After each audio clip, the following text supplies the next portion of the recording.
Hi, I'm Philippe Trueille. I became extremely enthusiastic about classical music in the middle of a very big punk rock phase when I was about 14, after having been forced to take a music appreciation class during which my friends and I would, at first, when we first started the class, make fun of the music. During drawing big note heads on top of the entire score and just being clowns about it. And then I started to listen to the tape at home, I guess instead of punk music, and I really started to like it. And I decided that classical music was actually something that was really beautiful. But so I'm always trying to write for other people, really write something that people are going to love. A lot of composers try and make their music really grungy and awful. I mean, a chef would never do that. He would never want to disgust his patrons. And it's hard actually, because I have thought about how to communicate to other people a lot, especially when I write shows. Music that's programmed for an actual theatrical production. I've done 3 of those here at Northwestern, and when I do that, I start to think much more about what people are going to connect with, because I feel like I owe it to the director and all the actors to really have what they're doing communicate as well, through the music in its own way. Usually when I'm going to sleep, I think of the coolest music. Often I have music in my dreams. I had a dream where I was in someone's living room, and the entire composition department, as it existed last year at Northwestern, was there. And the professor, Aaron Cassidy, who worked here last year, asked a senior who graduated last year, Rob McConnell, who's quite a skilled composer, to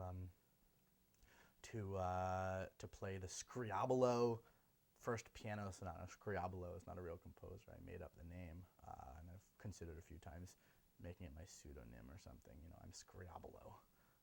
And so I think it's a cool name.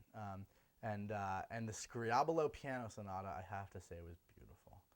I remember how it opened. Just a little melody, da dee da dee da dee da dee da dee da dee da dee da dee da, that kind of thing. A little sort of almost swinging passage moving up, but in very straight time. And then, it's a dream. It's sort of nebulous. I could develop on that. And then I remember this climactic moment where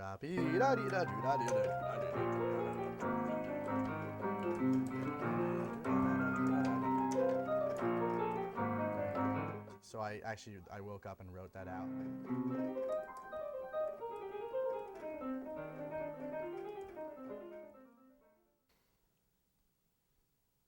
I don't know. I mean, music for me is one of the things I'm most conflicted about in my whole life, and that's why it's weird that I pursue it. Because I honestly sometimes feel like I just hate it so much, like it's like a huge waste of time. That there's no literary or literal meaning to it. It's not unless there's words in it. It's not the music itself. You just play the word, just listen to the words, read a book. There's no substance to it. It could be considered a huge waste of time. It's just you're listening to frequencies beating through time, different things happening at different times and creating these, patterns.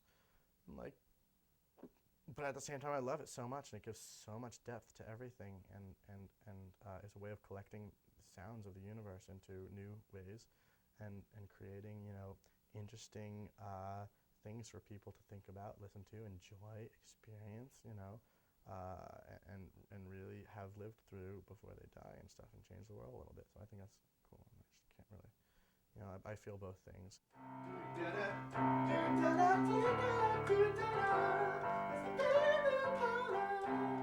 I think upon reflection, my closing statement would have to be that music is not a waste of time. Facebook is a waste of time. And music is not a waste